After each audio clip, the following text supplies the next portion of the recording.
What's up, dudes? So, I was originally going to talk about how my pre-release went and what's in this box and what we got. I'll briefly go over this real fast, but I went Gruul, and I had a lot of fun with the deck, but I didn't get the bombs like a lot of people did. I didn't get the cool mythic rares or any planeswalkers or any of the elder dragons or the ridiculous equipment that's out there. But I had fun. So, with that said, I want to talk a little bit to you guys about pre-release attendance and what it was like at my local game store. So, what happened? What's happening across the country is not happening where I live. We have like 4 or 5 game stores, 3 of which did pre-release events. I went to one yesterday. I'm gonna probably go to one today here Sunday, and there was 38 people there on a Saturday morning, which in comparison to the one I went to for Dominaria, which was on a Sunday morning, there was 42. So there's not much difference there. Saw a lot of the same faces that I usually see whenever I go to that store. Had a lot of fun. Met some brand new players who'd only been playing Magic for like a month. And it was kind of neat because I was able to, he even announced himself to his opponent, like, hey, I'm a novice. And the guy across from him was like, yeah, my deck's not that good. And I volunteered, and, I was like, I've been playing off and on since 1994, 95. And then that's when the guy across from me, who did beat me, it was close, but he beat me.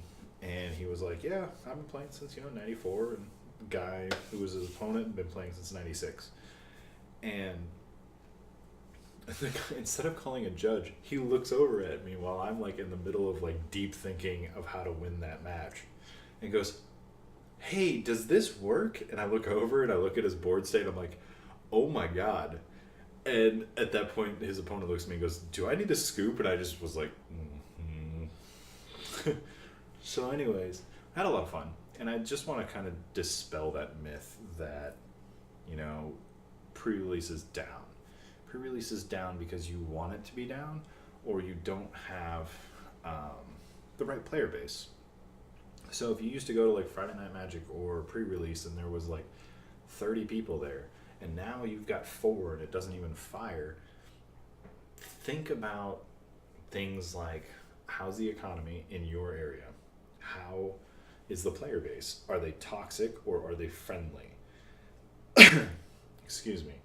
And when you think about that, if you are going into a toxic environment and you're going to play the same mono red, deck and standard every time you go to F&M, why are you going back? You don't want to. You're not having fun. And there are YouTubers bigger than me that talk about this all the time. And like, the way I look at it is, if you want people to come and play Magic with you, you got to remember what it was like. I'm 35. I remember when I was, 10 years old or something like that, and being taught by my cousin, and I taught a friend, and he taught another friend, and my little town of like 400 people had 4 Magic players. And this was, probably 96, 97, before I ended up moving away from that little town in North Dakota. And we had fun. And then I found new Magic players when I moved, into Nebraska. And at that point, I taught a friend of mine how to play Magic. He played for years, ended up getting out probably 2002, 2003, sold all of his cards. And I just remember being able to go to the local game store that was near where we lived at in town, when I was in high school, just being able to go down there and play.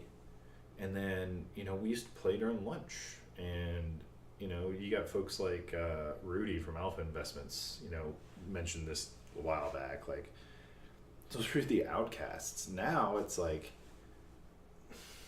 it's easier to stay home if you're the outcast instead of going and meeting other outcasts, other nerds, other Magic enthusiasts. So, if you want to play Magic, go play Magic. If you want to be a jerk, stay home and be a jerk on the internet. And that's all I'm going to say about that.